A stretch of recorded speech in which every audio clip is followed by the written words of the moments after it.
Welcome to Mommy Heal Thyself. We feature guests who provide you with the tools, resources, and strategies you need to say no to a life of pain and suffering from all forms of preventable disease, toxic drugs, and unnecessary surgeries. We hope to inspire you to boldly reclaim your ability to heal and to serve the ones you love. Welcome, everyone, to our episode of Mommy Heal Thyself. And today I have a wonderful guest with us. His name is Dr. Thomas Lewis. Now, Dr. Lewis is a medical scientist who has been trained at MIT, wow, and the Harvard School of Public Health.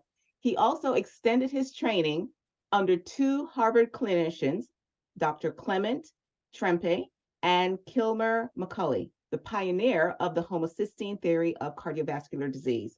He now runs a low-cost chronic disease measurement and reversal program. Welcome, Dr. Lewis. Thank you for joining us today. Thank you so much, Michelle, for having me on today. I'm so excited to be here. Yes. So now, where we entered into this conversation, I met you just recently at the Children's Health Defense Conference, and I was talking to you about the fact that more and more people don't trust their doctors, don't trust the medical system, don't trust our government. And I'm concerned because it's one thing not to trust all of these different players, but then what do you do about it? It's awful. It's awful. You know, just a couple things. So I'm a medical advisor, science advisor to the Children's Health Defense, and Brian Hooker is the head of the organization in terms of science and medicine. And we've agreed verbally to run a Mommy's Health podcast through Children's Health Defense, because see, in America, reason why you don't trust your doctor is the results speak for itself. So in America, 12.5% of births are premature. In Europe, only 6.5%. It's a huge difference. And when they're premature, they've lost a lot of development that would happen in utero. So it's really a tragic event. We don't want our children getting off on the wrong foot. And that's exactly what a premature birth is. Your brain is literally saying, in a harsh environment, this fetus may not be viable. This emerging baby may not be viable. And then, of course, we have modern medicine that can help in some degrees. But what we're doing right now, Dr. Gamble, is, you know, there's a lot of people talking about a parallel health system. But if we're going to have a parallel health system, it has to look at least structurally like the existing health system. Otherwise, people are like, it's just too much change. So the most foundational thing we did is, in looking at the standard of care, what your traditional doctor that accepts insurance does, is look at how they interpret data that they get on you, for example, labs, and they might ask questions, and then come to a diagnosis, and they call that their evidence-based medicine. But in my opinion, looking at what's happened in America, is their evidence is actually their biggest vulnerability. So what we've done over the last 20 years, is it takes that long to really do it right, is dive into the literature, the uncorrupted medical literature that goes way back, and we've built an evidence-based platform. Let me just give you an example. Okay. You go to your doctor, you get a cholesterol level. Okay. And what is it based on? They say, oh, that's the LDL is too high, your total cholesterol is too high, we got to put you on a drug. But is it really too high? And in fact, if you look at really good studies, even new ones, the ranges that they're using for normal are wrong. And so one example I use is Korea, which has a very good single-payer healthcare system. And they published a study on cholesterol looking at 12.8 million people. Wow. And the optimal cholesterol to have based for longevity and morbidity, which is disease, around 235, not 150. Wow. 235.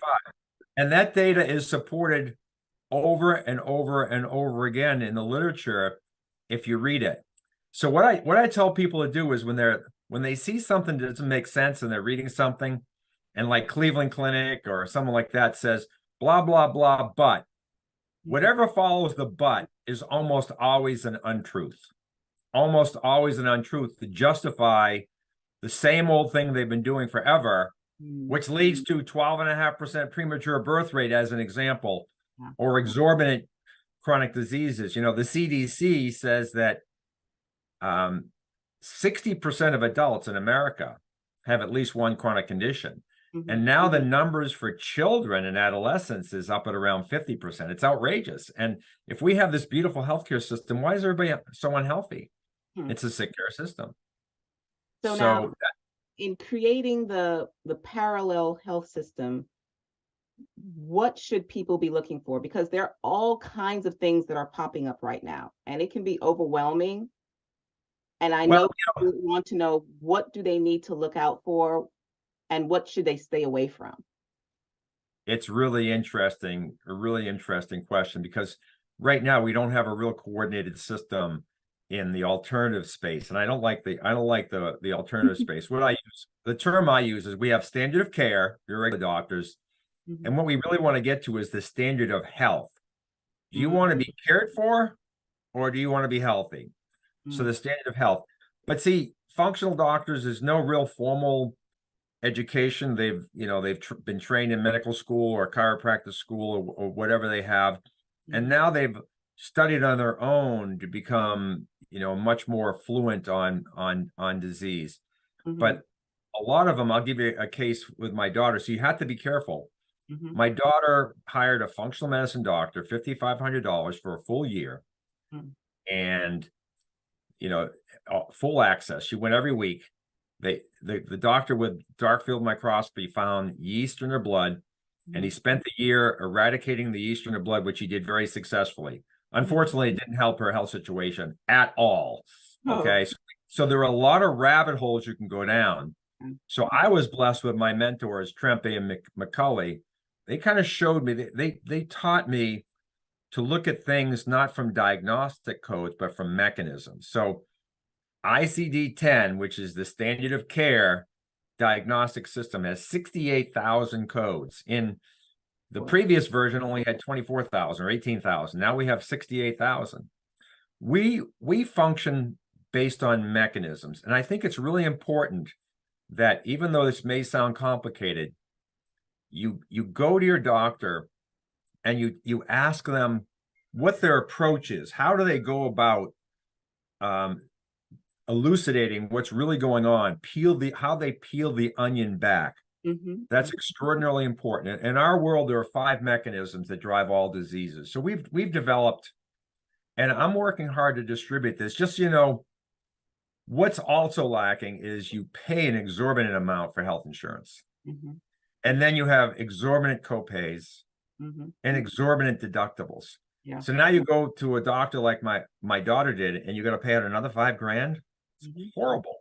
So one of the things I'm working on is an interface with an emerging health insurance company, so that you can actually subscribe to a health insurance company that gives you a lot of choices, including functional doctors. Wow. I mean, the Open Ocean Health is the name of the company, Open Ocean Health. And they've been at it for about 10 years, and they're in the fundraising process, but the train has left the station, and they're starting to work with self-funded organizations. Now, self-funded organizations are companies where you pay into a health plan and the company insures your health. But ultimately, there's only one payer. It's you. Exactly. You're the payer. It's either you pool it in your company fund or you pool it into a health insurance fund, but still you're the payer, and you don't get any choice. It's outrageous. Can you go back into when we're looking at working with someone, right? And you're saying, instead of having them going down all of these different rabbit holes, that instead that they should be focusing on 5 mechanisms. So what are those 5 mechanisms that they should be focusing on? You zeroed right in, and you met Dr. Carter, my partner, and he coined the concept, the hierarchy of health. Okay. And it's it may sound complicated, but it's a very simple concept. When you're building a home, a house, you don't start with the roof, you start with the foundation. Exactly. So our 5 mechanisms really boil down to, number 1, you are not what you eat, you are what you absorb. Okay. And that it all has to do with the gut. So for example, if you're eating really well, but your gut's a mess, your physiology sees junk food. Exactly. So you're just wasting a lot of money and time. So the number one thing that anybody should work on, and I do very robust surveying, what appears to be the number one complaint is lack of energy, then chronic pain, then sleeplessness. But when I read between the lines, what they're really telling me is there's some level of gut dysbiosis. If you're not regular every day, a good, some nice ghost stools, if you will, and things like that, your gut's a mess. It's that simple. So if you don't fix that, and then what does the gut do? It makes everything. So like if you're not sleeping well, you're not getting the happy hormones, which are made in your gut. You're not getting, if you have brain fog, you're not getting the good neurotransmitters that are made in the gut. It's called the enteric nervous system. So that's number one of our 5 mechanisms. The second one is what I call thrive versus survive. It might be better understood as fight or flight. If you're constantly anxious, worried, nervous about finances, relationships, whatever, that is a major stressor. So think about it the same way as like when you see a lion, you turn white as a ghost. Why? Because your brain goes into fight or flight and puts all the blood into your legs so you can run the heck out of there.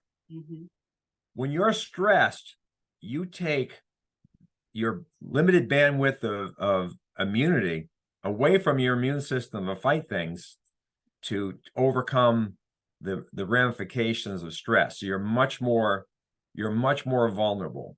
Okay, so it's a very important thing. So I tell people, and that's mechanism 2, I'll get on, but I tell people to consider mimicking 4 cultures that live very long and healthily. The Japanese outlive us by 7 years, and they have a very nice culture. They respect their elders. They respect every occupation. They eat a lot of fish and sea vegetables with iodine. That's one of the missing things. The Koreans are seeing the greatest increase in longevity. And if you've ever been to an authentic Korean restaurant, it's fermented dish after fermented dish after fermented dish supports the gut. Now, the Asian Indians, they're not known for the longevity, but they're actually very healthy people. They herb and spice foods tremendously. And herbs and spices are full of nutrient density. So it's very important. And then the last one, which will seem a little strange, but it goes with the fight or flight, thrive versus survive mechanism, is Jamaica. Really? Don't worry, be happy.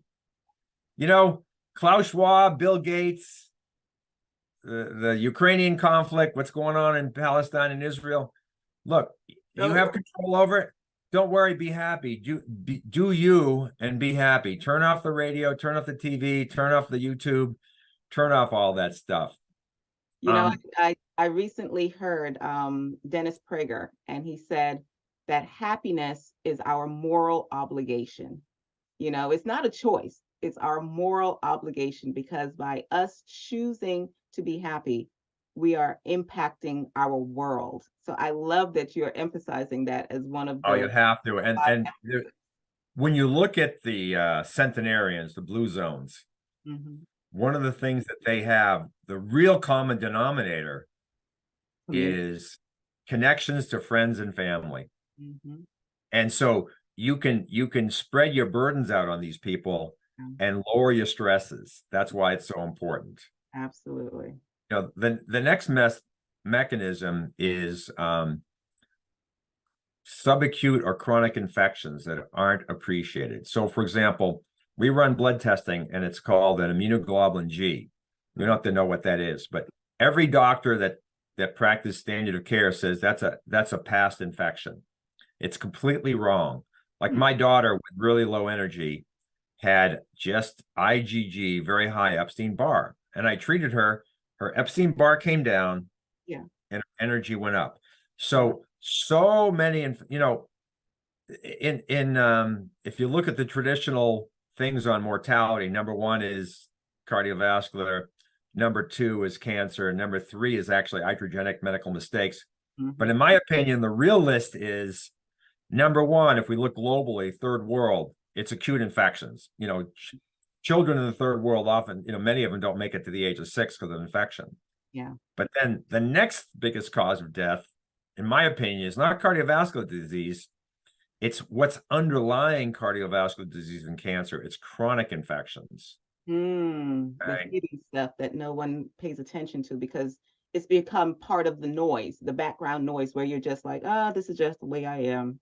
And you have the nautilus in the background, which is it's a logarithmic spiral. Yes. And that explains it. And that's our logo too. It has the nautilus, the spiral. And that explains the complexity and why, the pharmaceutical industry has done so well. We're programmed to instantaneous gratification. But see, chronic disease emerges like descending down the spiral of the nautilus. It doesn't happen like that. And guess what? If it doesn't happen like that, it doesn't reverse like that either. We have to spiral back up the nautilus, if you will, to get healthy. Another mechanism is just nutrient density. We have to increase nutrient density in our foods, period. And if we have to supplement to augment these nutrients, so some of the most prolific deficiencies are iodine. The Japanese outlive us. We have a goiter belt in America, which is this thyroid that's expanded because of lack of iodine. But iodine is critical to energy. Magnesium calming to the brain. We have so many people with anxiety. And things like that, and even cramps. That's a big problem. Potassium, underappreciated as a nutrient. Potassium and sodium are the yin and yang. It's called active transport, the sodium potassium pump. There are 3 sodiums and 2 potassiums to make things go into and out of your cells. If you don't have potassium, you're living in your house, but the rubbish man, the rubbish person never comes. It gets pretty ugly. That's why you need potassium. And so these are some of the major deficiencies, and of course vitamin D. And everybody's deficient in iodine, vitamin D. When I say everybody, I mean like bell curve. Largely there. Let me ask you a question, because that's interesting that you're saying that many people have iodine deficiency. Can you explain to us why or how is that possible when we have iodized salt and everybody's, picking out on the salt? Well, we'll hark back to the cholesterol example where the reference range is down here, but the actual optimal range is over here. They're completely wrong. So in iodine, 150 micrograms is barely adequate to maybe keep the thyroid operating at a minimal level. But see, iodine plays so many other roles as an anti-infective, as an anti-cyst. The Japanese, once again, I'm going to them because they live the longest, very low incidence of breast cancer. So high iodine really helps ameliorate that. I am right now doing a protocol. I'm not going to give the protocol away, mainly because it requires, a blood test and see where you really are. So it's not a one size fits all. But I'm doing a program that David Brownstein developed, which involves iodine, vitamin A, vitamin C, and vitamin D, and a little selenium, which is a cofactor for the iodine. As an antioxidant, it also helps enzymes convert make the iodine available to the thyroid. Okay. And I have had this program. Are you sitting down? Functional doctors aren't that crazy about it. $5 a month. $5 a month. So let me tell you a story. How is that even possible? $5 a month. Wow. You write to me and I'll send you the protocol, and you can consult with some of your patients. But I'll give you 2 testimonials. One came in yesterday. One is my daughter listens to this conservative radio station, and she found out, she loves the guy, found out that his adopted son at the age of 28 is on a cane with wreathing pain at level 8 every day. And by weird coincidence, he moves to my little town, Jefferson City, Tennessee. Who would have thunk it? So I met him in person at a coffee shop, and sure enough, he walks in hobbling with a cane, ankles are swollen, all that.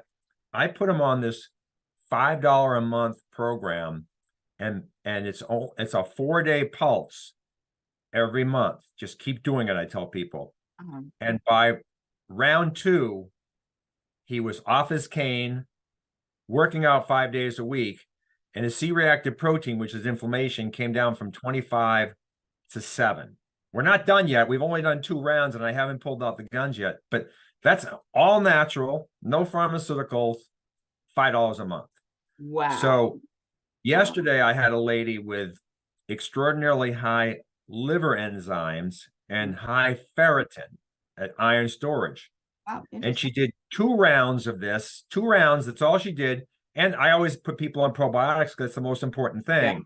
Yeah. You know, not just probiotics, but probiotics and an ecosystem to make the probiotics work, to form colonies. And from August to now, her liver enzymes went from very high to normal. Nice. And her ferritin came down from 630, it should be around 100, to 180.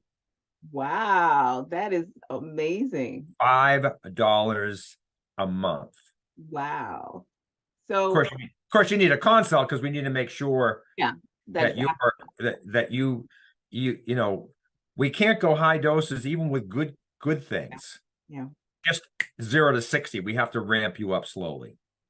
And And the last you're bringing up a very important issue, which is that, you know, sometimes people will go to these various functional medicine doctors or whatever, and they implement a protocol, and because it's so costly, they don't follow up. It's true. And it's like, how do you know what's happening and what you need to do if you're not following up? So you're saying you've got to be able to monitor. You know, you don't just try something and then walk away and leave the pot on the stove. You know, you've got to keep on seeing and adjusting and really making sure that it fits that particular individual. Right. So I'm going to give you some tips in a second. I'm going to give you the last mechanism, explain how we interpret labs from a scientific perspective, not a population, non-scientific. But the last mechanism, which you have control of, is lack of autophagy or autophagy, where you're basically taking out the garbage again, okay? And there are 2 things that lead to lack of autophagy. Number 1, you're never giving your digestive system a break. You're eating 3 meals a day and snacking. And number 2, you're sitting, as we say in Poland, on your dupa too much. You're not getting out in the sunshine and moving. Dupa is your, you know, your sweet buns. Okay. So let me explain. Let me explain about the labs. So when you look at a reference range for labs, which your standard care doctor is using to determine whether you're healthy or not, based on populations, not on science.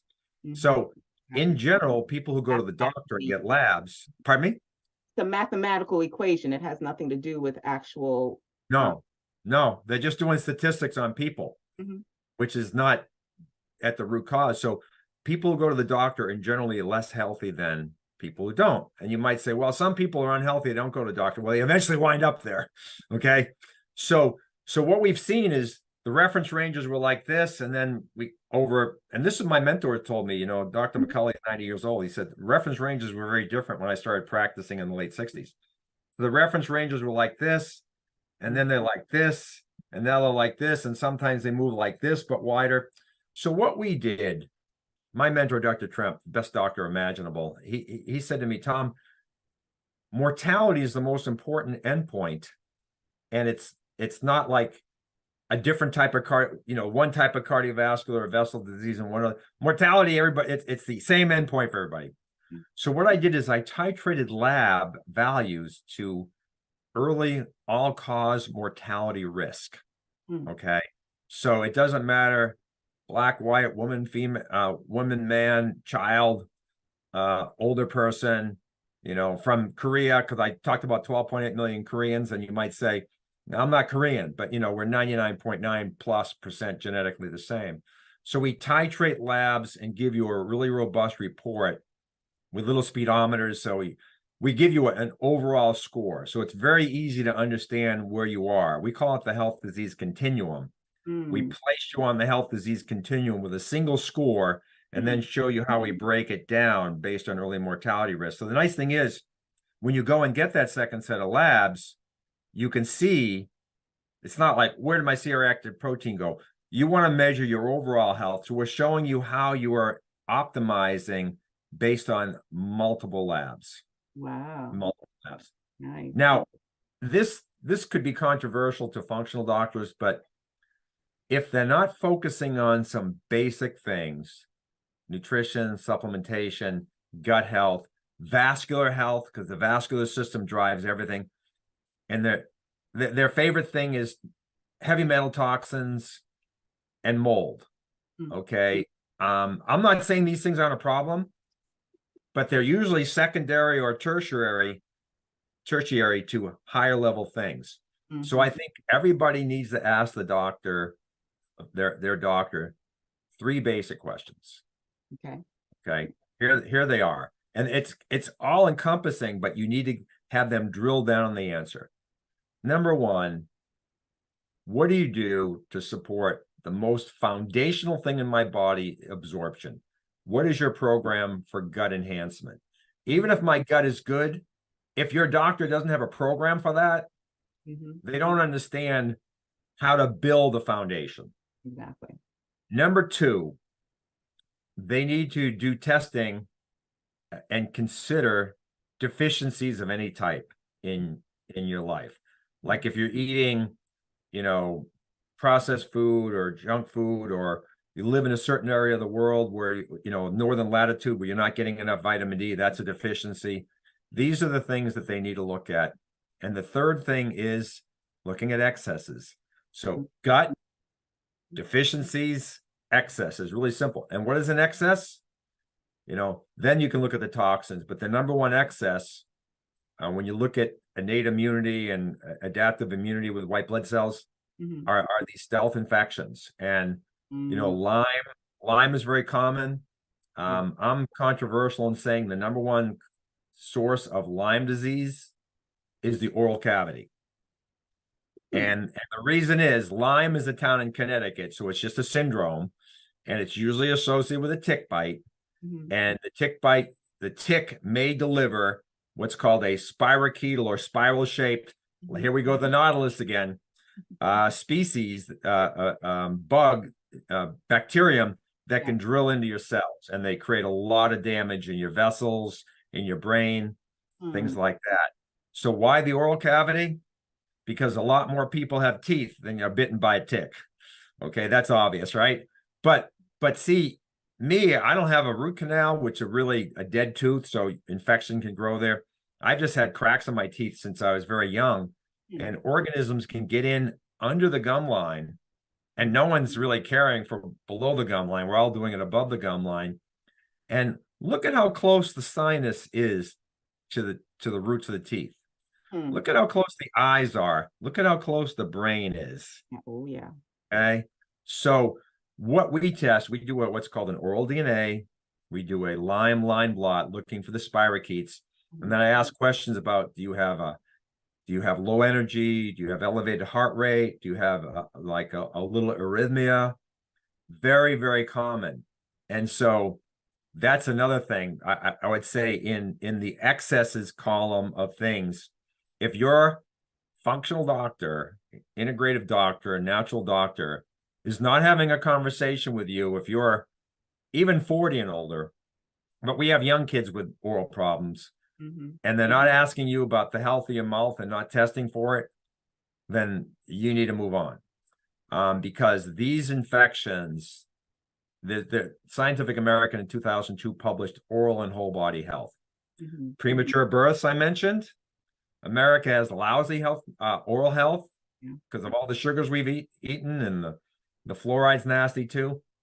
A lot of countries have banned fluoride, not us, but we won't get into that discussion. But the sugars, some of these dental products have endocrine disruptors in there, so we have low energy and low libido and things like that.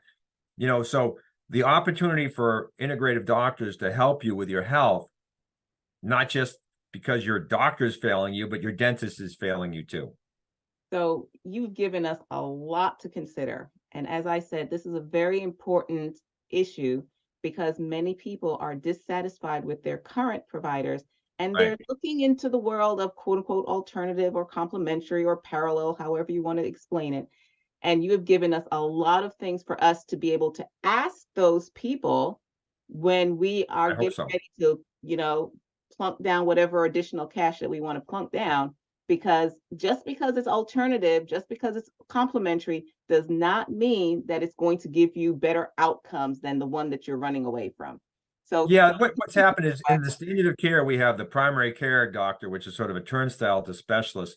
But a Mhm. lot of functional and integrative doctors have their sort of specialty. Yeah. And what I fear in this arena, if you don't have a general view on health, Mhm. is it's a hammer and nail. Exactly.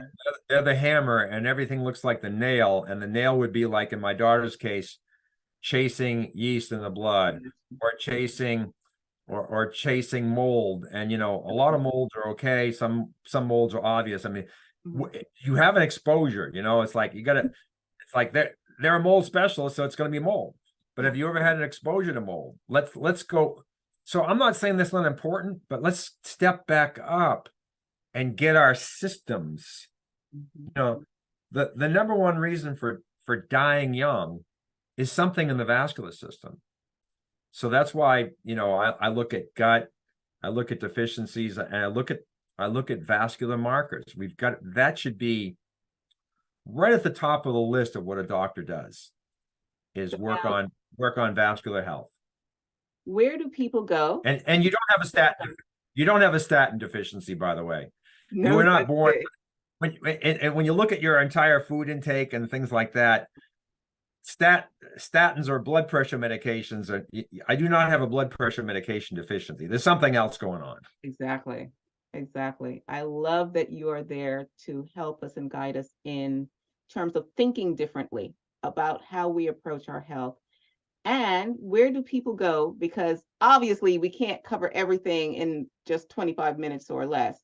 So where do people go to follow up and learn more about this parallel health system? So my website, it's a long name, but Health Revival Partners with an S. So we're all healthrevivalpartners.com. So we're all about your health. We're all about reviving and renewing your health or optimizing your health. And we're just your partner. You do the work. We're going to tell you what work we think is best for you to do to get in that great position. So healthrevivalpartners.com. And don't worry if you can't remember all of that, ladies, because we're going to make sure that we include it in the show notes. And I encourage you to go to healthrevivalpartners.com, because Dr. Lewis also has a podcast where he has phenomenal guests and lots of content that can help you in your journey to living with power, passion, purpose, and peace. Until next time, my lovely ladies, we will see you, and peace and blessings. Bye. Amen. Thank you for tuning in for this episode of Mommy Heal Thyself. If you like what we're doing here, please share, subscribe, like us, and leave a comment. Your feedback